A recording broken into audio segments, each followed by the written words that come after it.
Je marchais avec un esprit sans savoir que c'était un esprit. Connaissez-vous tous vos proches? S'il te plaît, Alicia Lotus, partage mon histoire.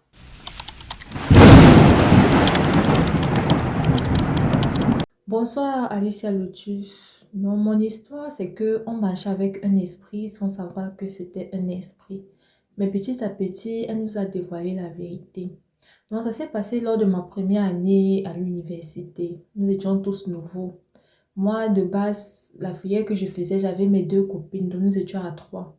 Et donc, la fille, un jour, elle est venue nous aborder à la cantine, demander si elle peut s'asseoir et tout. On a dit, ok, il n'y a pas de problème, assieds-toi.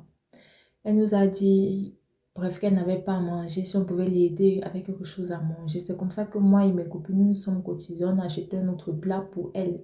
Elle a mangé, elle nous a remercié et tout, nous dit comment nous sommes formidables. Bref, elle a demandé si c'est qu'on peut être amis. On lui a dit, ah, il n'y a pas de problème. L'amitié, n'est-ce pas? Nous sommes aussi comme ça, donc joins-toi à nous. C'est comme ça qu'on a donc commencé à marcher ensemble avec la fille. Il y a un jour, il y a un truc bizarre qui s'est passé en classe.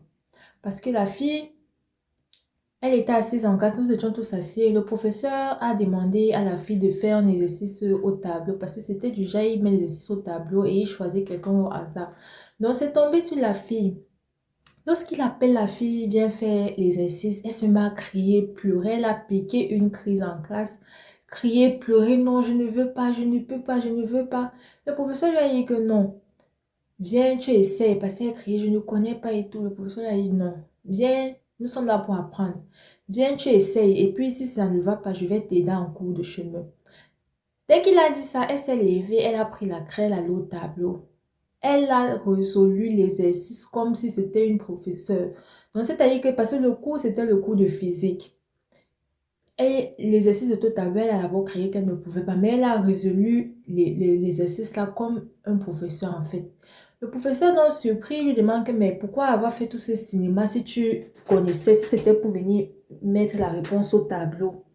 Elle n'a rien dit, elle a allé s'asseoir, nous tous on était dépassés. Bon, on est donc passé à autre chose. C'est comme ça qu'un jour on était en train de marcher, pendant que nous sommes en train de rentrer, elle se met nulle part, bref, elle sort de nulle part et elle commence à dire, pas qu'elle sort de nulle part, mais elle se met à nous dire, je vous observe la nuit quand vous dormez. Mais on est resté, on s'est regardé, on arrive avec, mais que tu nous observes comment? Elle dit que je vois chacune d'entre vous quand vous dormez la nuit. On a commencé à dire que, ah, pardon, toi et tes histoires bizarres, bizarres, faut nous laisser tranquille. C'est comme ça qu'elle commence à me dire, moi, elle dit toi, donc toi c'est ça, moi, elle dit toi, lorsque tu dors, tu aimes bien dormir avec une main en dessous de l'oreiller, l'autre main au-dessous, au-dessus. Je lui ai dit que, mais toi, tu connais ça comment, quel membre de ma famille, tu connais, qui t'a dit ça? Elle se met à rire. Elle quitte sur moi, elle parle sur l'autre de ma camarade, que quand toi tu dors, tu n'aimes pas porter les habits sur toi. Je vous assure qu'elle a décrit chacune, donc comment est-ce que chacune dormait la nuit. Nous étions tous effrayés. On a dit, mais hé, Seigneur Jésus, toi tu racontes quoi? C'est déjà que lorsqu'elle parlait, on sentait qu'il y avait quelque chose, un malaise, et elle ne faisait que dire ça en riant. Et lorsqu'elle a dit ça, parce qu'au début, lorsqu'on parlait avec elle, elle disait toujours qu'elle est un esprit. Elle disait toujours qu'elle est un esprit, que je suis un esprit, je suis partout. Mais nous, on riait, vous voyez, parce que, bon, à l'époque, on se disait que c'était aussi une fille, comme elle est toujours dans son coin, bref, peut-être pour attirer l'attention sur elle ou bien pour se donner un petit genre, vous voyez un peu. Elle essayait d'inventer des trucs comme ça, là.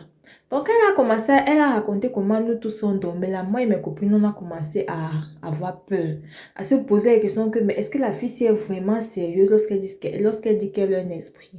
C'est comme ça qu'on était en train de rentrer ensemble. Moi, j'ai vite inventé un truc pour dire que moi, je dois partir plutôt ailleurs et tout. C'est comme ça que je me suis séparée d'elle. Je pense que le reste de mes copines aussi, elles ont cherché à se séparer. Et chacune a pris sa route. C'est comme ça qu'un autre jour encore, elle vient s'asseoir à côté de nous à la cantine. Lorsqu'on l'a senti venir, on voulait fuir. Et elle dit, mais pourquoi vous fuyez? Pourquoi vous me fuyez? On lui dit que non, ne te fuis pas, c'est moi qu'on a les devoirs à faire et on veut faire ça vite et quitter dessus. Elle dit que non, s'il vous plaît, ne me fuyez pas, vous êtes mes amis, je vous aime beaucoup. On a commencé à la regarder que, ah maman, pardon. Pardon, vous voyez déjà que tu es tellement dépassée, tu as même peur. Moi, dans mon cœur, je dis seulement que pardon, grand-mère, laisse-moi, laisse-moi. Elle commence à dire que non, vous êtes mes amis, je ne peux pas vous faire du mal, je ne peux pas vous faire du mal. On lui a dit que, mais qui a dit que tu vas nous faire du mal? Elle dit, mais je sais que c'est ce que vous pensez de moi, c'est ce que vous pensez. On lui a dit que non, nous, on ne pense pas ça de toi. C'est comme ça qu'elle restait l'appelle Cynthia, parce que Cynthia, c'était l'une de mes copines. Et Cynthia se plaignait pratiquement. Il y a une période où elle se plaignait beaucoup, que c'est comme si on la tape dans la nuit, c'est comme si on la tape dans la nuit. Genre, elle se réveille, elle a mal partout. C'est comme ça que la fille, maintenant, elle dit à Cynthia que, donc elle dit à Cynthia que si c'est que vous êtes, si tu es fâché de moi parce que mon frère vient te taper dans la nuit, dis-moi, je vais lui parler. Hey, maman, elle a dit sans la regarder, on a dit que Cynthia a sauté que, mais ton frère comment? Elle dit que oui, mon frère, parce que tu es marié avec mon frère. On est resté, on s'est assis, on a dit que, donc vous voyez déjà que on ne croit pas, mais plus, ah, Seigneur Jésus.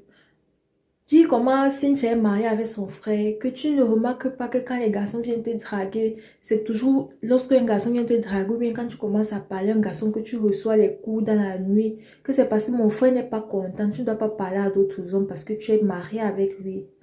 Mon Dieu, on a commencé, on s'est levé, on n'a même pas voulu écouter ce qu'elle disait, on est parti. On est parti.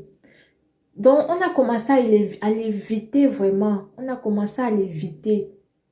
C'est un soir, je dors. Moi, pendant que je suis en train de dormir, apparemment, c'est ma maman qui me dit ça le lendemain. Dans la nuit, je criais, laisse-moi. Parce que dans mon rêve, je voyais la fille qui venait.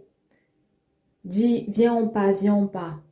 Donc, ma maman me demande que, mais Nathalie, comment est-ce que tu es en train de dormir en même temps que tu parles? Tu parles à qui? Je lui ai dit que maman, je ne parlais pas. Elle me dit, si tu parlais, sinon je n'aurais pas venu te parler. Je lui ai dit, mais qu'est-ce que je disais? Elle me dit, tu répétais sans cesse que je ne veux pas te suivre, je ne veux pas te suivre. Et c'est comme ça que le lendemain, quand je pars encore à l'université, la fille là, donc c'est comme si elle apparaissait seulement maintenant. Elle apparaît juste comme ça sur mon chemin. Je suis saute. Commençait à me dire comment je suis venue te chercher hier pour t'amener chez moi. Pourquoi est-ce que tu ne m'as pas su? Je lui ai dit, tu veux m'amener où? S'il te plaît, faut me laisser. Oublie-moi. Elle me dit, non, je ne veux pas t'oublier. Tu sais, je t'aime beaucoup. J'ai envie de te donner à l'un de mes frères pour qu'on continue à se voir, que tu sois ma belle-sœur. Je lui ai dit que pardon. Que ta sorcellerie que tu fais là, laisse-moi avec ça. Que non, je ne peux pas te laisser, je ne peux plus te laisser. Je ne peux plus parce que je t'aime beaucoup. Je lui ai dit, Seigneur, c'est comme ça que j'ai commencé à crier. Et pendant 3 ans, Madame Alicia Lotus, cette femme-là, elle me hantait. Pendant 3 ans. C'est-à-dire que pendant 3 ans, dans la nuit, dans mes rêves, je la voyais. Parfois même, je pouvais rester comme ça. Vous voyez, vous êtes assis quelque part, il y a les gens, mais vous apercevez sa silhouette. Donc, j'apercevais sa silhouette comme ça, elle me faisait les signes, elle me saluait dans les rêves, elle venait me tourmenter.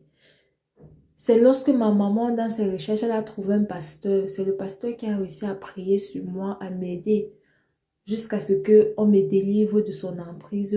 Bref, qu'on me délivre du lien qu'il y avait entre nous, je vous assure. À partir de ce jour-là, j'ai dit que moi et les copines, c'est fini. C'est fini, je ne veux même plus. Allez voir comme ça, lorsqu'elle est venue nous demander si on peut être amis, c'est le oui qu'on a dit là, c'est là où on a signé le pacte avec elle, le lien, mais on ne savait pas. Donc voilà mon histoire, merci beaucoup. Alors la famille, vous avez écouté l'histoire de la sœur. Hey! Où sont ceux qui disaient que j'invente là? Où sont ceux qui disaient que je mens là? Vous voyez l'affaire là? Seigneur! N'hésite pas à nous écrire sur ce numéro si toi tu as une histoire vraie ou mystique que tu aimerais que je raconte ou alors que je publie aussi ton audio. Vous êtes tous des rois et des reines. N'hésitez pas à venir nous confier vos histoires que je suis sûre pourront sauver des vies. Shalom.